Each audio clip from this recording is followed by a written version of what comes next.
Alright, going to talk about the clown murders today, and I'm not going to spend a lot of time on this because this movie was just awful. This is more like to warn people that this is not what you think it's going to be. As far as obscurity, if you look up the term, it doesn't just mean that this is, because it's on DVD. I still would say this is obscure because not a lot of people know about it, and for good reason. It's just not a good movie.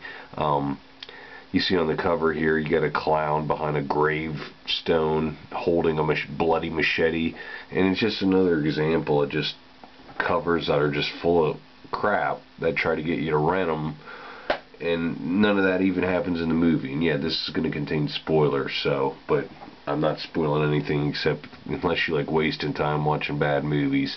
But right up here, if you look, it says John Candy. Okay.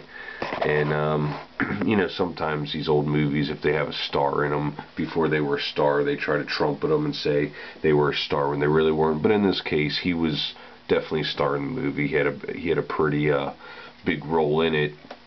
But as far as characterization and all that kind of stuff, it was ridiculous, like so cliche. They literally had him eating something in every scene, like in the middle of nowhere where there shouldn't be food, he was eating something. And it's like, we get it, he's the fat guy, but it's just ridiculous. He was a likable character, he sticks out kind of like Tom Hanks did in He Knows You're Alone. You probably knew he was going to go on and do good things, but he doesn't get treated very well in this movie.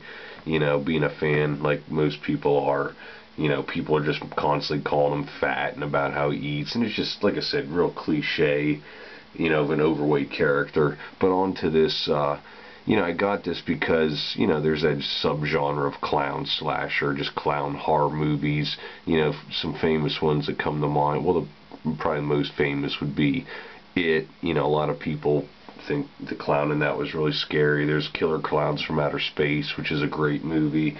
Doesn't really set out to be scary, but more funny. And then there's lesser known ones like Clown House and even Terror on Tour. They dress up, but there's just so many of them. I could spend the next 10 minutes talking about those, but this doesn't even belong with those. I mean, the plot is basically, and you can get this even on Netflix, and Netflix doesn't even totally explain it like it is, but it's basically a Halloween prank. These guys dress up like clowns and kidnap this one guy's ex-girlfriend, and the whole plot, I mean, one of them's a lawyer that would never, anybody who went through all that schooling would know not to do something like this, even as a joke. But basically they kidnapped this one of the guy's in this group of clowns. There's 4 clowns that dress up during this costume party and kidnap his ex-girlfriend, who they don't like, her current boyfriend, husband, whatever, to mess up his real estate deal. And it just starts going bad quickly. And John Candy is in that group. Doesn't seem to really want to be, he thinks it might be funny at first, but then doesn't want to do it. But the bottom line is, they call this movie The Clown Murders, and for the first hour and a half, there is no murder. And the movie's only like an hour and 36 minutes long. There's no murders, and you can't even, they should have called it The Clown Kidnappings or something like that. I mean, it's barely even a horror movie. And to call it The Clown Murders is just, it's not true. It's not an untrue, false advertising title, just like the cover. Because the one person, there's a person who steals one of their clown outfits and does kill somebody, but he kills them with a gun, and that's one person. He chokes somebody else, but they're still alive, and then John Candy ends up shooting them on accident. But so basically the clown kills one person. So, they could call it The Clown Murder maybe, but it certainly doesn't happen with a machete like on the cover. It's almost like this movie didn't know what genre or what it was supposed to be, and sometimes that works, but this is just a mess. The plot's a mess, and it's like, it's certainly, they put it in the horror section. They make it look like a horror movie or some type of clown slash movie, and that's just not what it is. It's barely a horror movie. I don't know if it's almost like a drama mystery. There's police involvement. There's a couple people in this movie who did go on to do other things. John Candy certainly, but the one police chief, I recognize him from another movie I really like. He plays the police chief in this movie who just basically doesn't give a shit. People are going, the husband of the lady who gets kidnapped goes, and the guy, the police chief just has like the I don't care attitude about the whole thing. And I was like, this guy has played another chief or another police officer who just didn't give a crap in another movie. I knew I recognized it, and I was watching it longer. I realized he played a police officer in Class of 1984.